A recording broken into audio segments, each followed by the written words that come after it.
Olá a todos, essa é mais uma aula do componente curricular Sensoramento Remoto e Geoprocessamento, da Universidade Federal do Sul da Bahia. A aula de hoje será... Meu nome é João Batista, sou professor desse componente. Na aula de hoje a gente vai ver um pouquinho sobre revisão, a gente vai continuar nossa revisão e essa é a segunda parte da revisão sobre o componente. Na aula anterior nós vimos a parte de os elementos de sensoramento remoto e a parte de captação das imagens. Nós vimos o objeto, os sensores e um pouquinho da energia. Então agora a gente vai por parte de pré-processamento, processamento das imagens e análise e interpretação. Então, o pré-processamento das imagens é a parte de correção de erros oriundos da captação das imagens. Nós temos três erros. Nós temos três erros. Hoje falamos de origem radiométrica, que é erros do sensor, oriundos do sensor, erros de origem atmosférica, por parte da interferência atmosférica, e erros de origem geométrica, que são erros por parte de deformações de altitude do sensor. Os erros de origem radiométrica, que nós falamos, eles são erros oriundos de defeitos de falha do sensor.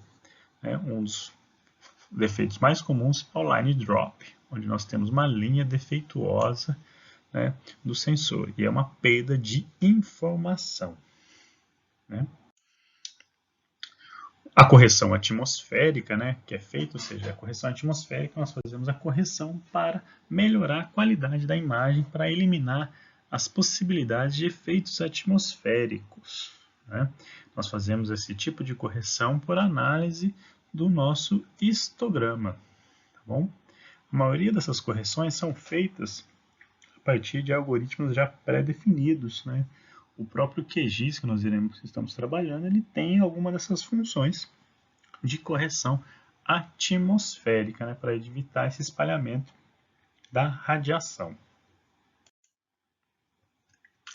E por fim nós temos a correção geométrica. O que seria a correção geométrica?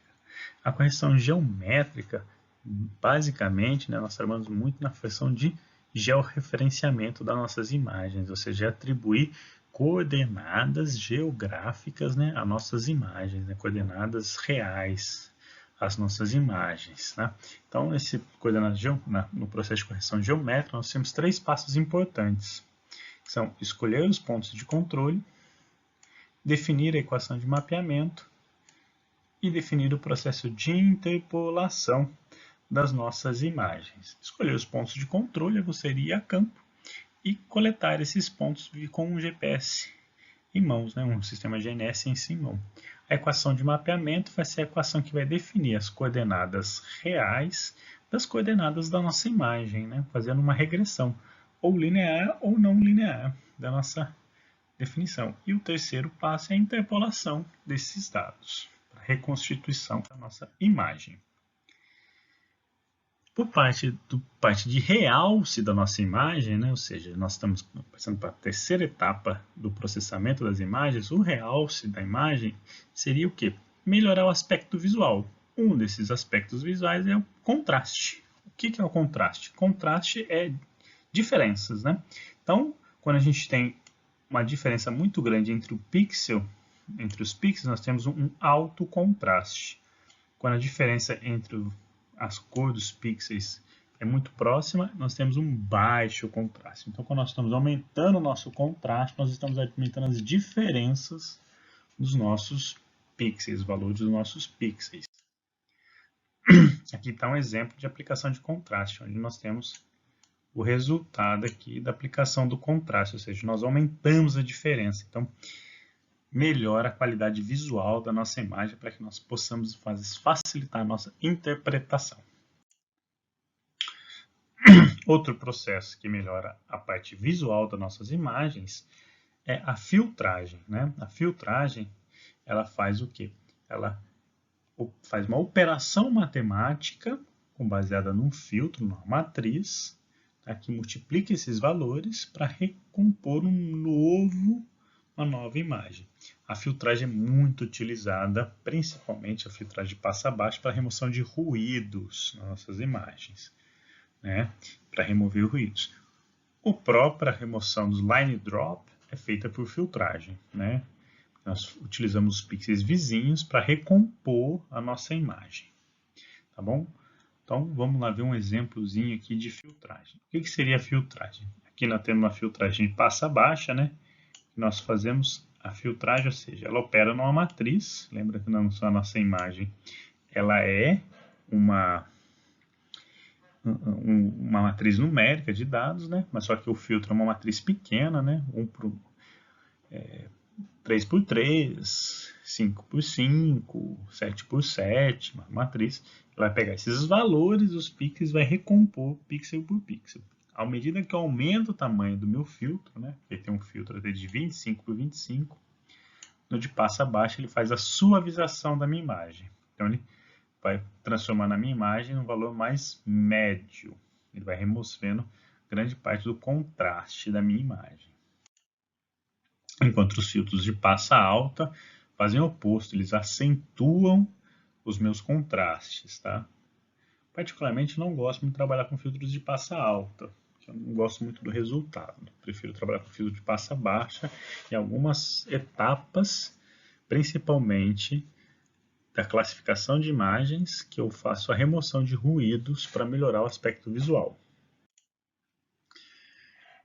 Outro melhora do aspecto visual que nós temos é os índices de vegetação, muito utilizados. Como funcionam os índices de vegetação? Ele trabalha com a banda que nós chamamos banda do infravermelho, que é essa que eu estou assinalando aqui, né? Com a banda do vermelho, que é essa banda que eu estou assinalando aqui agora, nesse exato momento, né? Então aqui nós temos a banda do vermelho e aqui do infravermelho. Então, se vocês prestarem atenção, a minha vegetação ela tem uma diferença aqui, né? No vermelho ela tem uma baixa reflectância. No infravermelho ela vai ter uma alta reflectância. Então ela tem uma diferença muito grande aqui, ó, entre as duas bandas, né?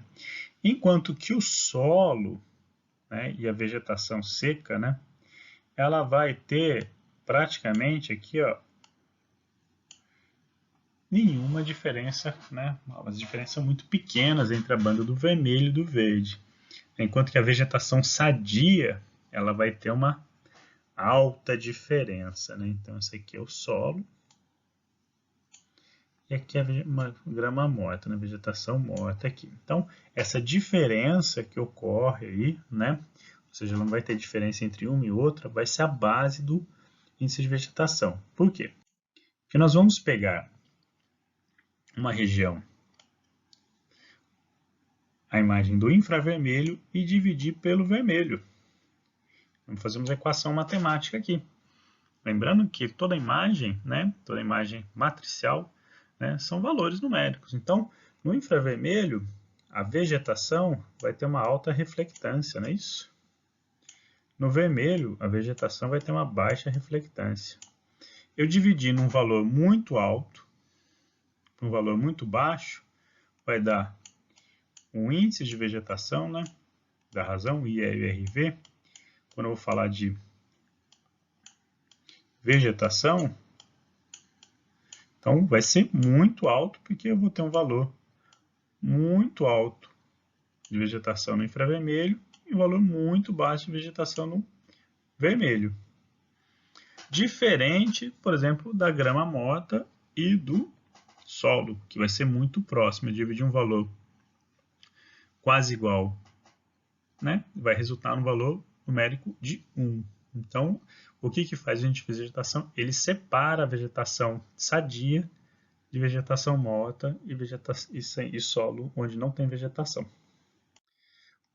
Um dos problemas do índice de vegetação da razão é que ele poderia resultar em divisões por zero.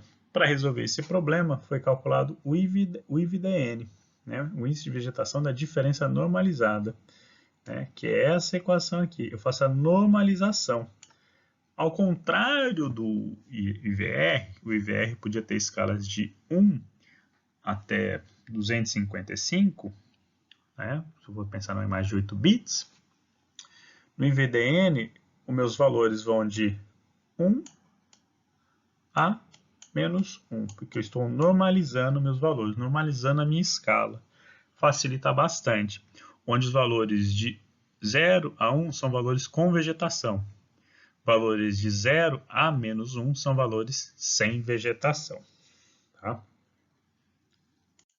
Aqui está uma aplicação do IVDN, onde nós separamos a vegetação. As cores mais claras são cores onde nós temos mais vegetação sadia. E as cores mais escuras, onde nós não temos vegetação sadia. Aqui um detalhe do índice de vegetação sendo aplicado para a região do Nordeste, onde a cor vermelha representa a ausência de vegetação fotossinteticamente ativa e a cor verde representa a reação fotossinteticamente ativa. Vocês podem ver que no litoral aqui, ó, grande vegetação fotossinteticamente ativa. Na região vermelha aqui, ó, baixo índice de vegetação. Agora, isso tem uma grande diferença dependendo da época do ano. Né? No Nordeste, aqui, como tem uma sazonalidade, né, grande de chuvas nessa região, então essa questão de você ter mais vegetação numa época ou menos vegetação numa época é muito importante. E uma característica muito importante é você saber qual que é a data da imagem. Né? E vai representar uma questão de quando a sua imagem vai estar sendo coletada, se foi numa época seca ou numa época chuvosa. Isso altera bastante a imagem. Por fim, a última etapa do nosso processamento é a análise e interpretação. Né? Na análise e interpretação, nós temos a classificação de imagens digitais.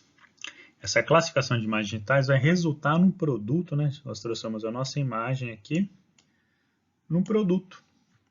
Esse produto é uma imagem temática que tem uma facilidade de interpretação, permitindo cálculo de áreas e fazendo uma simplificação da nossa imagem, facilitando essa interpretação. Como é que funciona essa classificação? Né? E antes de falar de como vai funcionar, nós, por exemplo, um dos importantes métodos da classificação é o quê? É você fazer o acompanhamento, né?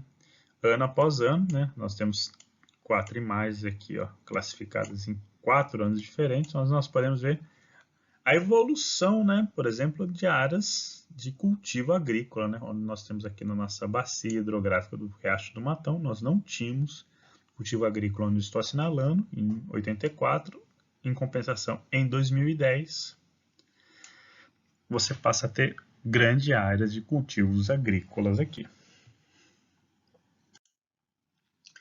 A classificação de imagens digitais, ela pode ser supervisionada ou não supervisionada. Na classificação supervisionada, nós interferimos nas etapas da classificação. E a não supervisionada, nós não interferimos nas etapas da classificação, nós demos somente um valor e depois o analista vai ter que quebrar a cabeça para saber o que o algoritmo classificou.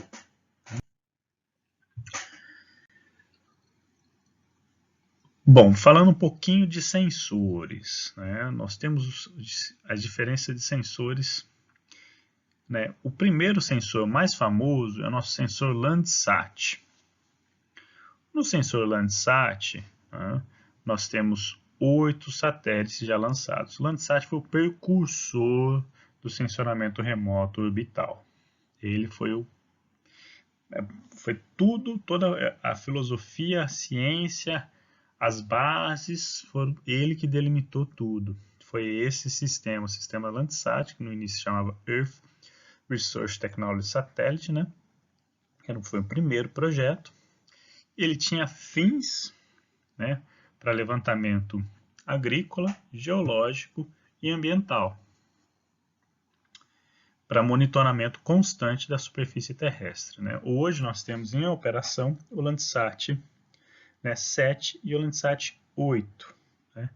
Um detalhe, o Landsat 6 nunca foi lançado porque ele explodiu no lançamento.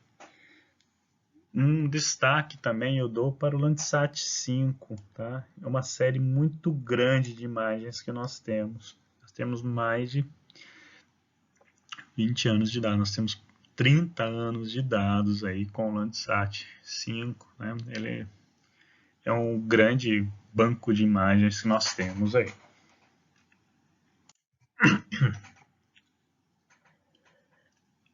Aqui nós temos uma imagem do Landsat, né? Landsat 5, onde nós temos uma área de expansão aqui de desmatamento, né? E aqui nós temos uma imagem do Landsat 8, vocês podem ter a evolução, né, da qualidade das nossas imagens, né, entre um satélite e o outro, entre uma série de satélites e a outra. O satélite Spot, né, que é um satélite envolvido da França, Suécia e Bélgica, ele foi a primeira série de satélites de ter visão nardiral. O que é uma visão nardiral? Ele permitiu que pudesse fazer levantamento tridimensional da superfície terrestre. Foi um marco, não, sinceramente, esse tipo de imagem. Né? Aqui nós temos uma imagem do Spot, né, na região de Foz do Iguaçu. Tá? Aqui do Spot 6, né, já é uma evolução bem grande, né, você pode ver a quantidade de cores, detalhamento. As resoluções espaciais de satélites já são muito altas. Nós temos o Cibers, né, que é um satélite que é uma parceria do Brasil e China. Então, um monitoramento constante da superfície terrestre. Tá? Produz imagens legais. A gente vai trabalhar bastante com o Cibers durante o componente. Tá bom? Então, eu gosto bastante desse novo Cibers, né? Tem um Cibers 4 aí, que as imagens são realmente muito boas, né? Então, eu gosto bastante de trabalhar com o Cibers. Anteriormente, o 1 e o 2 eu não gostava de trabalhar. Aqui nós temos a imagem do Cibers, a resolução espacial é de 20 metros. Mesmo sendo uma resolução melhor, eu preferia trabalhar com o Landsat 5 por conta da qualidade das imagens. Hoje não. O Cibers atual tem umas resoluções muito interessantes para serem trabalhadas. E aí agora vamos para o satélite de alta resolução espacial. O Iconos, né, foi lançado em 1999, né, foi um marco na época, né, tem imagens aí chegando a 1 metro de resolução espacial do tamanho dos pixels, né, fazendo imagens desse tipo aqui, ou seja, satélites, uma resolução fantástica, permitindo um detalhamento muito grande da superfície terrestre. Temos o sistema Kickbird, né, que foi o outro marco, que começou a imagens, ou seja, passou a ser centímetros, né, os pixels passaram a ser centímetros, tá? E todos esses satélites são fins comerciais, eles não são gratuitos, as imagens. Você tem que pagar para ter essas imagens. Então, mas as imagens do Kickbird são fantásticas, né? Você permite aqui uma identificação muito grande de objetos aqui, com um grande detalhamento. E aqui tem mais uma imagem de um aeroporto, né? Então você consegue ver carros, você não consegue ver pessoas ainda, mas o detalhamento é muito grande.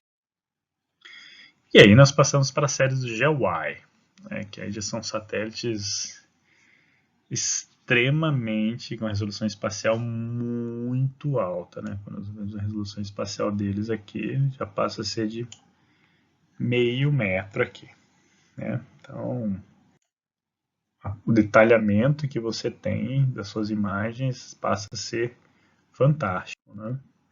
E nós temos os satélites hoje, na atualidade, que tem a melhor resolução espacial, né, hoje, que é o WorldView, que é de 30 centímetros o tamanho do pixel. Né? Nós temos duas imagens aí, vocês podem ver o detalhamento que faz, né, das imagens aí, a qualidade das imagens da resolução, facilitando muito a interpretação.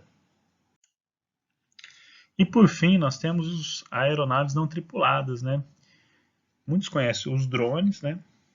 que são aeronaves não tripuladas de um valor bem baixo de aquisição, são ótimos, né? E nós temos as Vantes, né, que são aeronaves mesmo. O detalhe da Vante é que ela tem uma estabilidade melhor do que o drone, né? E eles permitem autonomia de voo muito maior, né? Uma Vante aí pode ficar 2 a 3 horas, né, sobrevoando uma região. Você programa ela, ela faz o levantamento todo e volta. Enquanto que o drone, muitas vezes, tem a autonomia de voo chega a alguns minutos, né? 30 minutos no máximo, 40 minutos, estourando. E podem fazer modelos tridimensionais do seu terreno aqui, né? Avante aqui. São imagens muito boas para levantamento, são excelentes aí, né? Para fins agrícolas, fins de meio ambiente, você fazer monitoramento constante, né? Essas aeronaves não tripuladas ou vantes ou drones facilitam bastante esse tipo de levantamento. Tá? Aqui tem mais uma imagem e a aula acaba por aqui.